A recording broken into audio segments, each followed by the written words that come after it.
It takes courage to act. Part of being hungry when you've been defeated, it takes courage to start over again.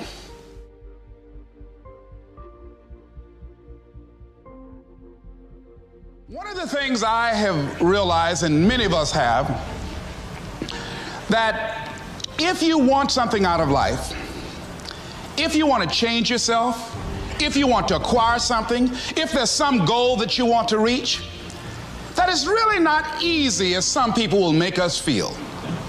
That living your dream, changing your behaviors, overcoming negative habits, it's challenging. It's hard. That living alone is just very difficult. And once we begin to come to grips with the fact that living is difficult, life is very challenging. I heard a song once by a guy named Dimples called, "If It Ain't One Thing, It's Another."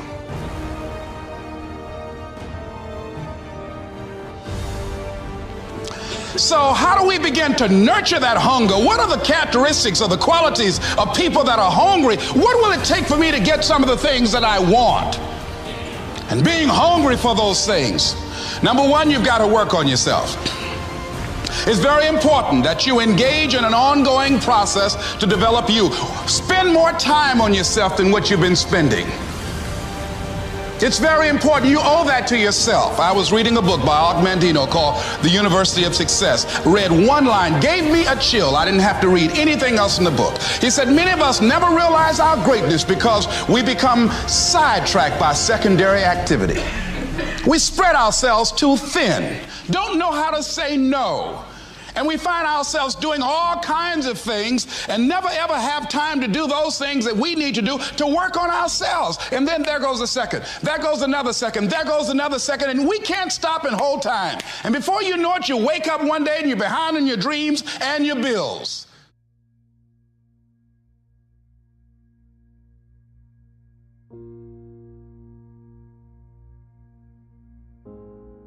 So decide that you're going to take some time to work on you, that you deserve that from yourself, that your life deserves some prime time because you are creating your own production. As Michael Todd would say, you are the star of your show. You are the director. You're writing the script. And you will determine whether your life is a smash office hit or flop. You determine that. Working on yourself, talking to yourself. That's so very important. Overcoming the negative conversation, that inner dialogue that's going on all the time, even when you don't want it to be there. You can't stop yourself right now from thinking. You can't do it. It's going on. And so learning how to empower yourself, part of doing that is standing up to yourself. You've got to stand up inside yourself sometimes and say, shut up. You've got to do this. I was going to give a presentation, and this voice inside of me saying, you can't do this. You don't have everything it takes. I shut up.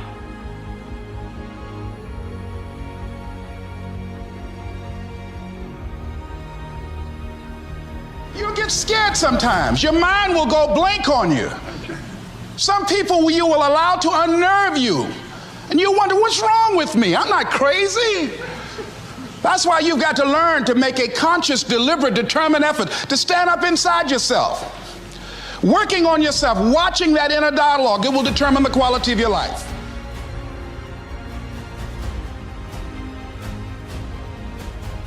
So you have got to stand up to that voice.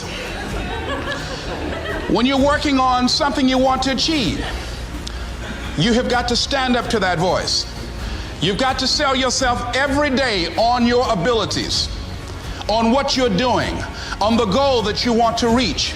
You've got to sell yourself every day, according to your level of belief. It will manifest itself in what you're doing. Whatever we have right now, whatever we're demonstrating in our lives, is a result of what we believe subconsciously that we deserve. And part of increasing that belief level is that you have got to convince yourself every day You've got to sell yourself. I do a lot of training for many corporations, and I conduct sales seminars, and I've heard all kind of guys doing techniques and training people techniques of how to close sales and how to work with and begin to control the sale and how to ask for the close. Let me share something with you. You can learn all the techniques in the world. If you don't believe in yourself, it won't happen for you. I learned all of it. So that's why I do a training called Focus on the Seller. You've got to focus on you. And as you convince you, as you sell yourself every day, you will begin to see a difference in the things that you're doing. Selling yourself on your ability to perform a job, to achieve a certain objective. Telling yourself every day, here I go again. And I got what it takes. This is my day, and nothing out here is going to stop me.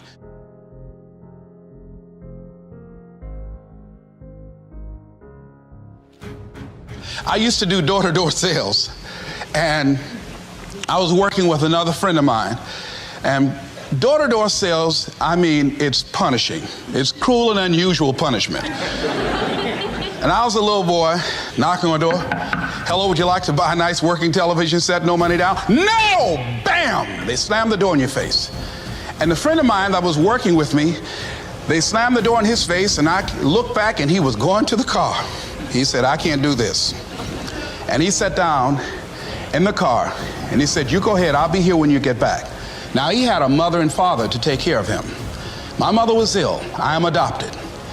I was hungry. I had to go on. I learned something about myself.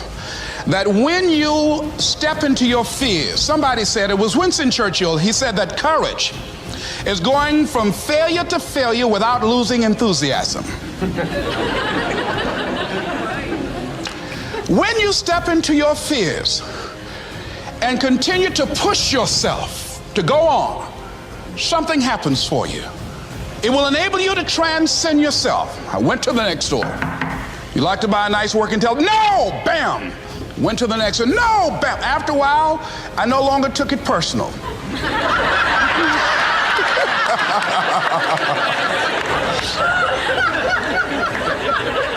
And I began to play a game. I said, well, I know there's a yes out here somewhere, and I'm going to keep on till I find it. And I'm not going home until I do. And I continued to knock on doors. And then somebody eventually would say yes.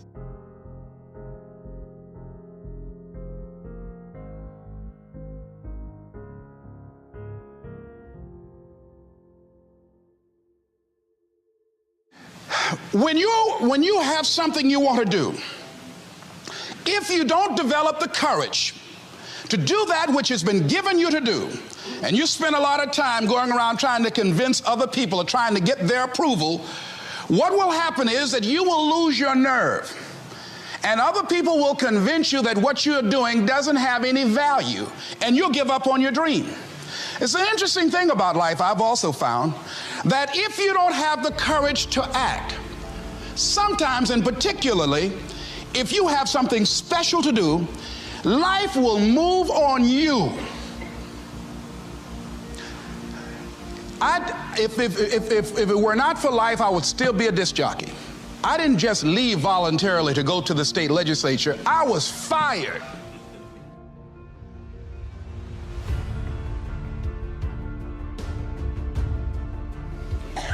I was going through all kinds of changes because this man controlled my paycheck.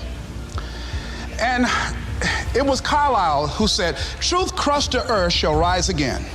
Winston Churchill said, the truth is incontrovertible. Malice may attack it, ignorance may deride it, but at the end there it is.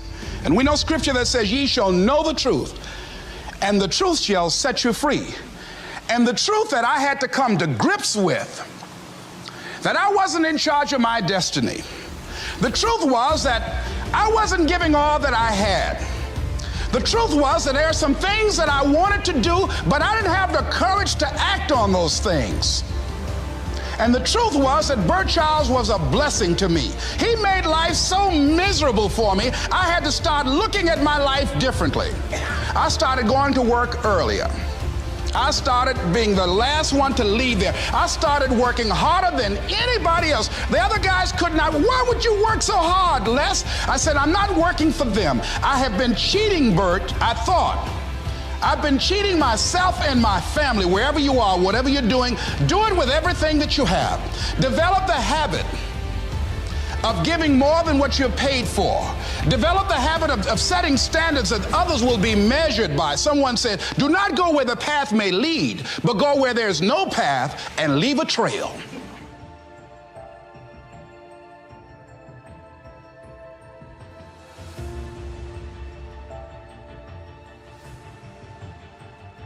It is easy to have low morale today. I was at a corporation and they're going through downsizing and going to lay off some 1,500 people over the next few weeks. It's very depressing there. And those people that stay there 9 times out of 10, they're just going to do just enough to keep from getting fired. Anybody can do that. But if you can begin to harness yourself and say that where I am, I'm going to do the best I can with what I got, because that is an expression of who I am. If you get into the habit of just being mediocre, it will become a part of your consciousness. If you get in the habit of giving less than what you have it within you to give, it will begin to reflect itself in your personality. It will begin to damage you psychologically. And you don't want to be a part of that kind of self-destructive behavior. And so you want to set some high standards for yourself. The next thing, part of what feeds that hunger, you've got to develop a sense of urgency. Aurelia said, stop living your life like you have 1,000 years to live. In life, you're either here today and you're gone today. If there's something that you want to do and you can't do it all at one time, do just a little bit of it. I like what Robert Schuller says. He said, by the yard it's hard, but inch by inch, anything is a cinch. Do just a little bit of it.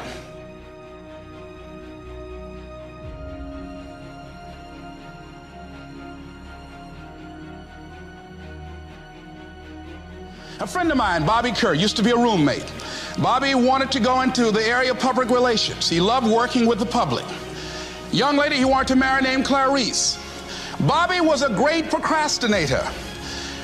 Pretty soon the job where Bobby worked, they transferred him to another location. He went out to celebrate with the people on that new job site. And Bobby suffered a massive heart attack and died. Bobby didn't drink and didn't smoke, was under 40, and he died. Ask your question, how much time do you have left? How much time do you have left? When you start thinking about that, we don't know. We don't know. Bobby took all the greatness and all of the talent and all of his abilities to his grave with him. One of the things he could have put in parentheses under his name, he didn't use all his stuff. And most of us do that. Most of us don't use the stuff that we have brought into the universe. And we want to make a conscious, deliberate, determined effort to start living life with a sense of urgency and using what we've got. Using ourselves up. Sharing what we brought into the universe to share. Because if we don't, nobody else will. Stop wasting valuable time, knowing that if we begin to live our lives as if each day were our last, our lives will take on a whole new meaning. It take on a whole new expression, valuing each moment that we are blessed with. The next thing that begins to nurture that hunger, honor yourself as your word. Don't give your word out lightly. When you throw your word out there and you don't honor it, it makes a statement about you. If you decide to maintain a sense of integrity with yourself, that if I speak it, I'm going to live it. It's who I am. And I'm going to be very cautious in how I give my word to others, and most of all with the commitments that I make to myself. Because I want my life to reflect my words and honoring who I am and what I express. Another challenging area in terms of nurturing and developing that hunger in yourself is learning the art of becoming single-minded, learning how to concentrate, learning how to focus in. And you'll be surprised at the things that you're able to do when you learn how to block things out, when you learn how to keep thine eyes single. You'll be surprised at the ideas that will come to you, of the people that you'll be able to attract, of the opportunities that you'll be able to see. You'll begin to see things that have been standing there looking you in the face, say, I can't believe this has been here all this time.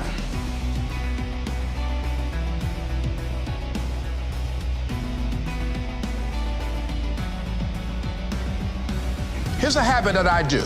Maybe it might be of some value to you. I get up in the morning and I start writing what great ideas that I can think of today that can improve me and that will enable me to reach my goal.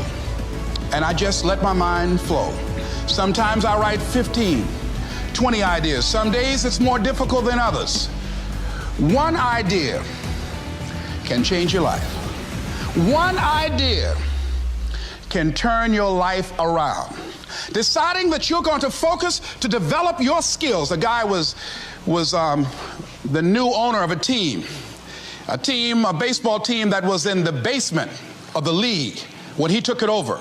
He went to the pitcher and he said, what is your best throw? And he said, well, I got a good curveball and I've got a good fastball. And he went on talking about his different throws. He said, but tell me this, what is your best throw? He thought for a moment. He said, I've got a good fastball. He said, that's all I want you to work on. Nothing else. Just develop your fastball. The next year, they went to the World Series. Most people don't know where their fastball is. Most people go through life never discovering what their talents are. Most people never develop their talents. They have skills and abilities, but if you don't nurture them, if you don't develop them, they will never serve you. Your gifts can take you many places if you develop your gifts. Most of us don't like to do those things that come easy to us. I've always loved to talk to people. I decided, taking this advice, to develop my skills as a speaker. And my gift has developed and it's taken me many places.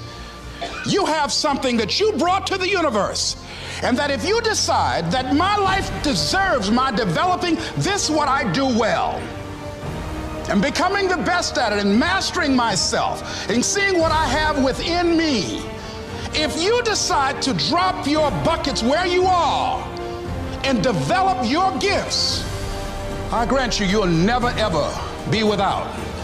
I grant you that your gifts will take you places that will literally amaze you.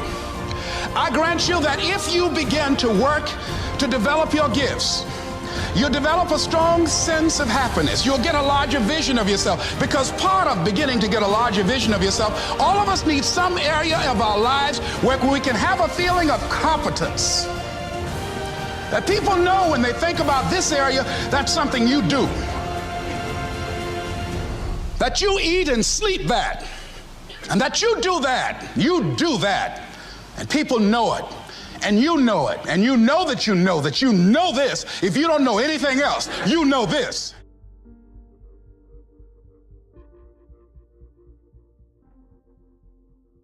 So you've got to work on it. When other folk are having a good time, you've got to have the strength of character to concentrate, to read, to digest information. If you decide in any particular area that you're concerned about to make a conscious, deliberate, determined effort to read one book a month in that area, in 5 years, you'll be among the top 5% experts in the world. I read a minimum of 2 books a week. The average American reads only 1 book a year. If you decide that area that you love, that you are going to master that particular area, in this era of accelerated change, overwhelming complexity, and tremendous competition, as you begin to develop and expand your skills and your talents and your vision of yourself, you will always be in control of your destiny.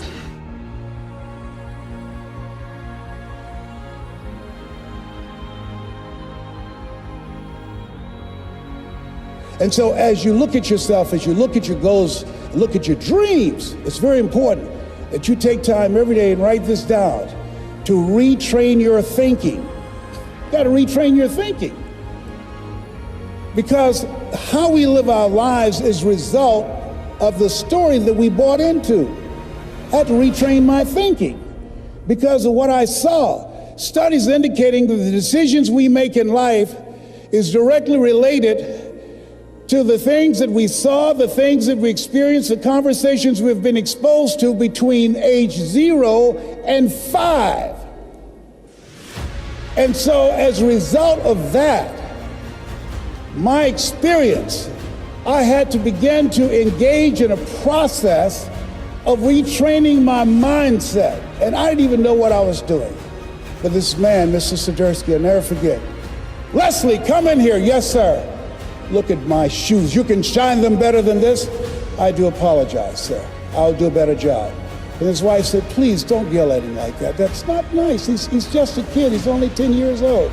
He should do a better job than that. He can. I said, it's okay, Mr. Sidursky. And he should have yelled at me. He was a very rude, arrogant guy, but he was a kind guy, too. What I loved about him, every day he had a routine. It was his time in the morning he spent working on his mind. And I wanted to be in the office as he was shining his shoes, listening to Earl Nightingale. All of us are self-made, but only the successful will admit it. Listening to Dr. Dennis Waitley, people form habits and habits create futures. Listening to Zig Ziglar, if you give enough people what they want, they will give you what you want. Listening to Jim Rohn, when the end comes for you, let it find you conquering a new mountain, not sliding down an old one. Listening and reading the words of Winston Churchill, the truth is incontrovertible. Malice may attack it, ignorance may deride it, but at the end, there it is. Reading from my favorite book, Be Not Conformed to This World, Be Transformed by the Renewing of Your Mind. Listening to these words helped to create a different vision for myself. Some of you are already doing it right now. I'm saying this is a time more than ever that you want to begin to inoculate yourself with positive words, coming to conventions, showing up on meetings, being on the calls, to make yourself unstoppable, to get out of your mind the polluting negative thoughts that's causing most people to go through life being stuck because they're volunteer victims. Somebody said that many people die at age 25 and don't get buried until they're 65 because they got so much garbage in their minds. You are here because you've got a clear vision of what you want and where you're going.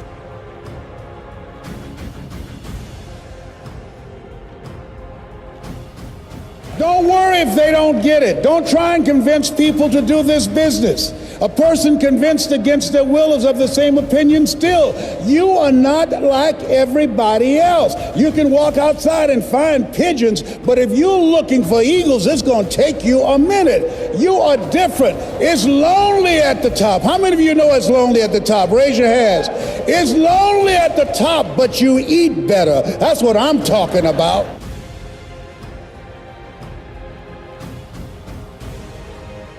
You're different. One great entrepreneur said, I choose not to be a common man. It's my right to be uncommon if I can. I seek opportunity, not security. I do not wish to be a kept citizen, humbled and dulled by having the state look after me. I want to take the calculated risk, to dream and to build, to fail and to succeed. I refuse to live from hand to mouth. I prefer the challenges of life to the guaranteed existence, the thrill of fulfillment to the still calm of utopia. I will never cower before any master, nor bend to any threat. It's my heritage to stand erect, proud and unafraid, to face the world boldly and say, this I have done. You showed up because you're building a business that you can stand and say, I did this. I did this. This is my dream.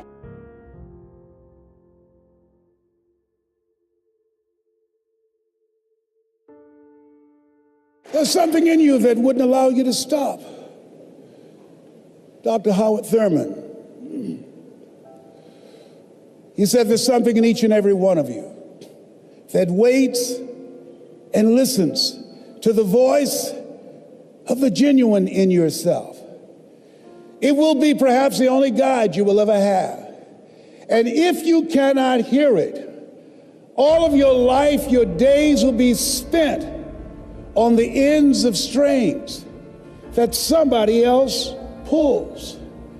And I say to you, the reason you showed up, even though you couldn't afford to be here, the reason you drove hundreds of miles, flew around the world, there's something in you, in your heart of hearts, that said, I'm not going to let anybody pull my strings. It said, I'm going to control my own personal economy. It said, I've got a dream I want to achieve. I want my children to have a choice of the kind of education that they want. That said, I am the captain of my ship. That said, I'm going to control my destiny. And whatever it takes, I'm willing to do the work.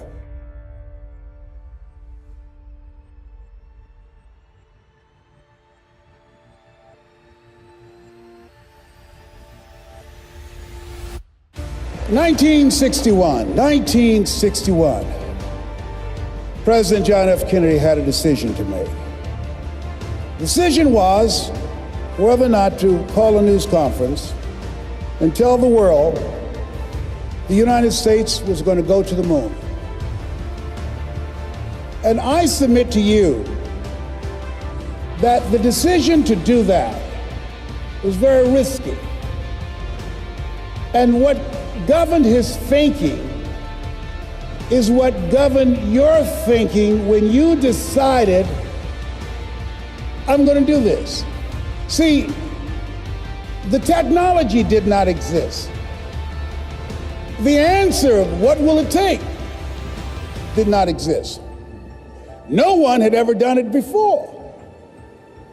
But he made a decision. He looked at Werner von Braun, the most brilliant scientist of that day, and he said, Werner, what will it take for us to go to the moon? And he spoke 5 words. And those 5 words, I think, is what governs most entrepreneurs. Those 5 words, I think, is what give people like you the courage to pursue their dreams. Those 5 words is what I think people who are pioneers, people who are breaking new ground, make decisions on. He said, what will it take for us to go to the moon? And the response was, the will to do it. As you look at yourself, as you look at your business, as we look into 2015 and beyond, what will it take for you to increase your business? The will to do it. What will it take for you to become more powerful in your presentation skills and be able to increase the number of people, to quadruple your business? The will to do it. What will it take for you when others are quitting because of the rejections, when others are stopping because they just become so discouraged and they have creditors breathing down their neck and they have family members and friends telling them they're a fool? What is it that will allow you to have the mental resiliency to keep on keeping on, to keep your commitment to your commitment? The will to do it. Every time I say it and ask you a question, I want you to say the will to do it. What will it take for you to build your business? What will it take for you to increase your recruiting? What will it take for you to bring out the greatness in you and to make your mark? What will it take for you to become a high achiever and to bring out the billionaire in you?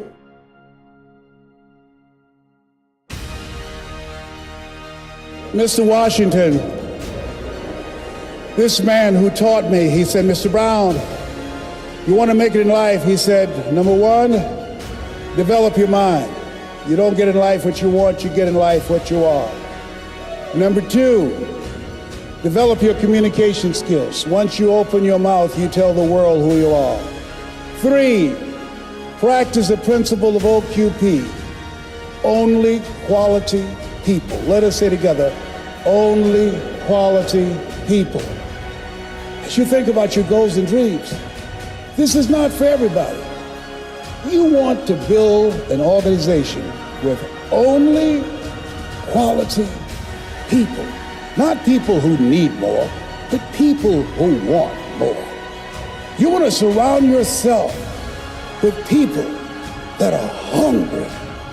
People that are hungry are willing to do the things today others won't do in order to have the things tomorrow others won't have. People that are hungry do what they know, not what they feel. See, I didn't do this for years because I knew it would be hard.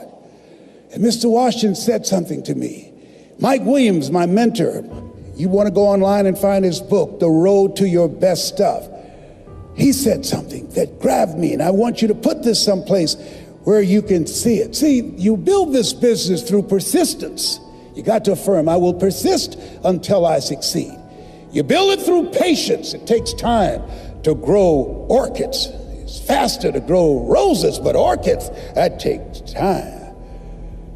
You have to have persistence, you have to have patience and perseverance.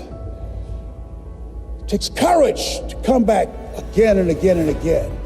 Because in order to build the business, it's hard work. It's H-A-R-D and H-E-A-R-T. Are you with me there? Write this down.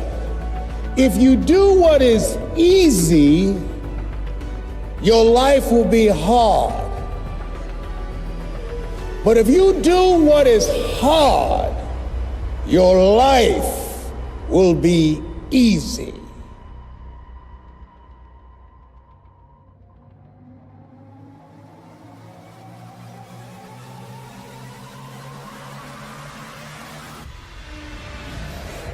If you do what is easy, point out all this is some pyramid scheme. Oh, I've been talking to people and nobody's interested. I talked to people and they said no. Oh, I've done that before. Come up with excuses. If you do what is easy, always looking for a way to give yourself a pass, to let yourself off the hook, to do what everybody else is doing, a job, the journey of the broke. If you do what is easy, your life will be hard. People working on jobs that they hate, but they hate. The heart attack rate on Monday morning between 6 o'clock and 10 o'clock increases by 35%. People going to jobs that they hate. If you do what is easy, your life will be hard. Working 2 and 3 jobs for one paycheck and no job security. But there's something in you that says, you know, I'm making some good money, but you know what? I can't do this. I can't do this anymore. A friend of mine, she's here. I'm so honored to be in her presence, Kim Wee. She went to do a presentation, drove from Los Angeles to San Francisco, and 20 people in the room, and they said, yes, she's an electrifying speaker, great presenter. Yes. And when she left, the Dream Busters took the floor. And when the Dream Busters finished with those people who had goals and dreams of a new life, they sabotaged Kim. And they called her before she can get home and said, no, we're not going to do it. And at that moment, she could have quit. Write this down, your private voice. Every entrepreneur, you have 2 things going for you. You have an energy signature that some of you will be working with, and you have a private voice. 8 to 9 decisions out of 10 that you make are governed by that private voice.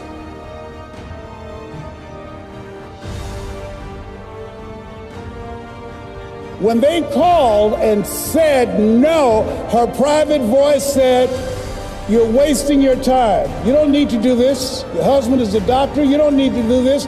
You're a mother. You need to spend more time with your child. Get this crazy idea out of your mind. But rather than do that, she started talking to herself. Rather than do that, she started listening to motivational messages that would build herself up from the inside. And as a result of her saying, yes, I can do this, as a result of ignoring the dream busters, now she's one of the top 10 producers in the world.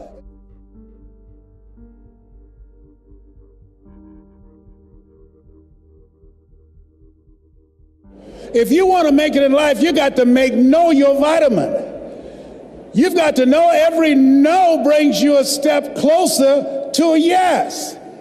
Anybody can stop because someone said no. But there's something in you, in your heart of hearts, that's saying, I'm not a quitter. There's something in you that says, I've got the will to do it. There's something in you that says, I'm going to find a way. Mr. Brown, what do you want to do with your life, young man? Sir, I'd like to become a disc jockey. Why? Sir, because I want to buy my mother a home. He said, great. Listen to Paul Harvey. Here are my car keys. Go in the car, 12 noon. He comes on every day. Why? Because if you want to be successful, study the people that are doing what you want to do. He's the best in the world when it comes to communication.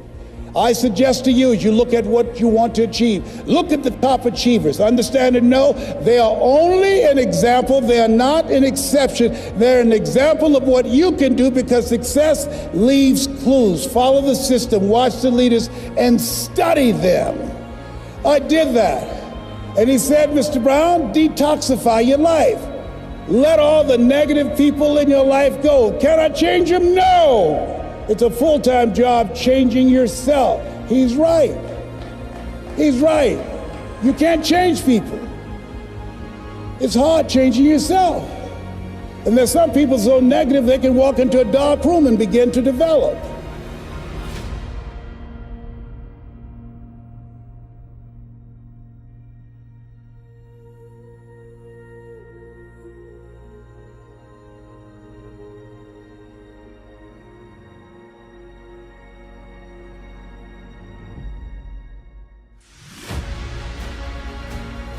He said, practice OQP, only quality people. He said, I want you to see yourself as a disc jockey. You want to be a disc jockey? Visualize yourself being on radio. You want to be a top performer? Visualize yourself building the business. Visualize yourself coming across the stage, accepting an award for your recognition of your hard work.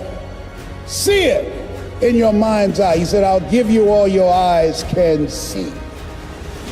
And I had to see myself on stage as I'm presenting right now. I've been here many times before I showed up in my mind. All your goals are achieved twice. First, in the mind, then and without. And then finally, he said, Mr. Brown, I said, yes, sir. You want to be a disc jockey? Yes, sir. He said, you got to be hungry. I said, why you keep saying that? He said, people that are hungry are relentless. People that are hungry, unstoppable. People that are hungry, no excuse is acceptable. I said, sir, I'm hungry to take care of my mother. All my life, people have always compared me to my brother because I'm not smart like him. It takes me longer to get things than most people. I have to hear it again and again. But once, I got it, sir. I got it. You're the only person that never called me stupid or dumb. You never called me DT, the dumb twin. You look at me like I'm somebody. I've never had a father, and I watch you, and I want to be able to talk like you. I get choked up sometimes because I can't get my thoughts out, sir. But I want to do what you do, and I want to make my mama proud. He said, you can do it, Mr. Brown. I've given you all you can get from me. Now it's on you. If you want to be a disc jockey, go out into the marketplace. I went to apply for a job on Miami Beach. Milton Butterball Smith was the program director. Hello, Mr. Butterball. How are you, sir? My name is Les Brown, sir. I'd like to be a disc jockey. Young man, you have any journalism in your background? No, sir, I don't. Have any experience in broadcasting? No, sir. But let me audition for you, sir. Let me show you how good I am. All I want, sir, is a shot. Just let me audition. He said, no. How many have been rejected? Raise your hands, please. I was devastated with rejection. I said, Mr. Washington, they said no. He said, don't take it personally. Most people are so negative, they have to say no 7 times before they say yes. He said, you got to be hungry. Go back again. I went back again. Hello, Mr. Butterball. How are you, sir? Now, my name is Les Brown, sir. I'd like to be disc jockey. He said, I know what your name is. Weren't you here yesterday? I said, yes, sir, I was. Didn't I tell you no yesterday? I said, yes, sir, you did. He said, then why are you back today? I said, well, sir, I didn't know whether or not somebody was laid off or somebody was fired, sir. He said, no one was laid off or fired. Now get on out of here. I came back the next day. Hello, Mr. Butterball. How are you, sir? My name is Les Brown, sir. I'd like to be a disc jockey. He said, I know what your name is. Weren't you here the last 2 days? I said, yes, sir. Didn't I tell you no the last 2 days? I said, yes, sir. He said, then why are you back today? I said, sir, I didn't know whether that someone got sick or someone died, sir. No one got sick or died. No one was laid off or fired. Now, don't you come back here again. I came back the next day, talking loud, looking happy, like I was singing for the first time. I said, hello, Mr. Butterball, how are you? He looked at me with rage. He says, go get me some coffee. I said, yes, sir.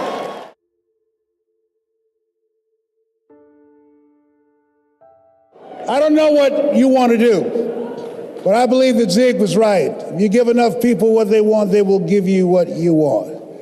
I believe Jim Rohn was right. When the end comes to you, let it find you conquering the new mountain, not sliding down an old one. I believe Earl Nightingale was right. All of us are self-made, but only the successful will admit it. I believe that Dr. Peel was right. Always strive to get on top in life because the bottom is overcrowded. I believe Mike Williams is right. If you do what is easy, your life will be hard. But if you do what is hard, your life will be easy. So I dedicate this to you, to the dreamer in you. Something my mother used to love to hear me say. Leslie, yes ma'am, mama. Say that thing for me, boy, that makes me feel good. I dedicate this to you because it's one thing to be in the business, but there's something else when the business is in you. You are here because it's in you. It's in your heart. And it says simply this: if you want a thing bad enough to go out and fight for it, to work day and night for it, to give up your time, your peace, and your sleep for it, if all that you dream and scheme is about it, and life seems useless and worthless without it, and if you gladly sweat for it and fret for it and plan for it and lose all your terror of the opposition for it, and if you simply go after that thing that you want with all of your capacity, strength and sagacity, faith, hope, and confidence, and stern pertinacity, if neither cold poverty, famish, or gulf, sickness or pain of body and brain can keep you away from the thing that you want, if dogged and grim you besiege and beset it, with the help of God, you'll get it.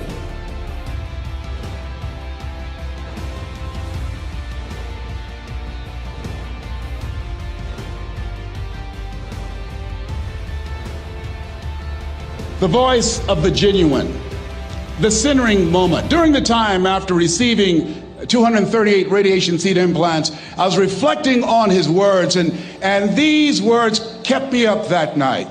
He said, the ideal situation for a man or woman to die is to have family members praying with them as they cross over. He said, but imagine, if you will, being on your deathbed and standing around your bed, the ghost of the dreams, the ideas, the abilities, the talents given to you by life, and that you, for whatever reason, you never went after that dream. You never acted on those ideas. You never used those talents. You never used those gifts. And there they are standing around your bed, looking at you with large, angry eyes, saying, we came to you, and only you could have given us life. And now we must die with you forever. And the question is, if you died today, what dreams, what ideas, what talents, what books, what music, what leadership, what voice will die with you? Miles Monroe, great orator and speaker, said the wealthiest place on the planet, it's not in the Far East where there's oil in the ground. It's not in South Africa where there are diamond mines. He said the wealthiest place on the planet is the cemetery.